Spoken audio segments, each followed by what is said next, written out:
कहते हैं जीवन में हर घटना हमें कुछ न कुछ सिखाती है, कभी गुरु के शब्दों से तो कभी एक अजनबी की जुबान से भी जीवन का सबसे बड़ा सत्य सामने आ जाता है।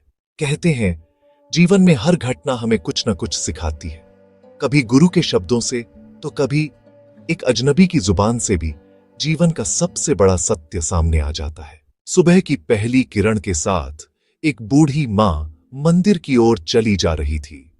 उसके चेहरे पर भक्ति और मन में एक अनकहा बोझ था।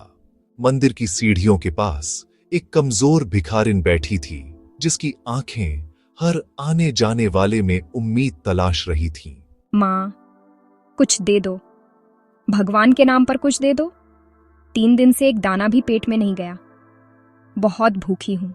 ले माँ, ये प्रसाद खा ले, भगवान तेरा भला करेंगे। भगवान का भला तो सब मांगते हैं, पर तेरी आंखों की उदासी कुछ और कहती है। बता, बहू कैसी है तेरी? कहना मुश्किल है बेटी, आजकल की बहुएं पुराने जमाने जैसी कहां, बस अपने ही संसार में खोई रहती हैं, घर में होकर भी पराई लगती है। न पूछो, मन में डर है कि कहीं एक दिन वो मुझे इस घर से निकाल न दे। भिखारिन ने उसकी बातों को ध्यान से सुना। उसकी आंखों में एक अजीब सी समझदारी थी। माँ, मैंने अपनी आंखों से देखा है कौन सी बहू सास को घर से निकालती है और कौन सी बहू सास को माँ की तरह रखती है। सच कह रही हो माँ, कौन सी बहू सास को घर से निकालती है? वो बहू जो अपने घर में सेवा नहीं बल्कि सिर्फ अपना स्वार्थ ढूंढती है, जो हर रिश्ते को फायदे नुकसान के तराजू में तौलती है। वही बहू एक दिन अपनी सास को बोझ समझने लगती है और अंत में उन्हें घर से निकाल देती है। वो बहू जो अपनी सास के जीवन भर के अनुभवों को पुराने विचार कहकर हंसी में उड़ा देती है। वो ये नहीं समझती कि वो सिर्फ शब्द नहीं बल्कि बड़ों का आशीर्वाद ठुकरा रही है।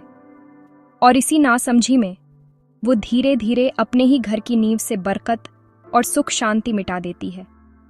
वो जो अपने पति को सिर्फ अपना मानती है और उस रिश्ते पर एकाधिकार चाहती है, पर ये नहीं समझती कि उस पति का अस्तित्व और पहचान माँ की गोद से ही शुरू हुई थी। वही बहू एक दिन अपनी सास को उसी घर के दरवाजे तक पहुंचा देती है जिसे उस सास ने सींचा था।